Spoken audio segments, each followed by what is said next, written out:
Hello viewers, இன்னைக்கு நம்ம பார்க்க போறது வெல்டிங் டிப்ஸ் அண்ட் ட்ரிக்ஸ்.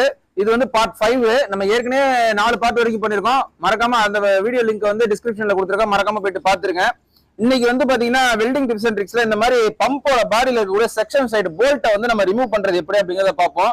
நம்ம ஏற்கனவே பார்ட் 4ல வந்து ஸ்டெட், இந்த மாதிரி ஸ்டெட் எல்லாம் எப்படி ரிமூவ் பண்றதுன்றதை காட்டியிருக்கோம். அது வந்து பாத்தீங்கன்னா இங்க கொஞ்சம் பாத்துருவாங்க. இப்போ வந்து பாத்தீங்கன்னா இந்த மாதிரி போல்ட் வந்து உள்ளுக்குள்ள கட்டா இருந்தா எப்படி எடுக்கிறது அப்படிங்கறத பத்தி நம்ம பார்த்திருப்போம். இப்போ வந்து போல்ட் எல்லாமே மேல இருக்கு. சோ இந்த போல்ட்டை வந்து நம்ம ஹீட் பண்ணி எப்படி எடுக்கிறது அப்படிங்கறத இப்ப பார்ப்போம்.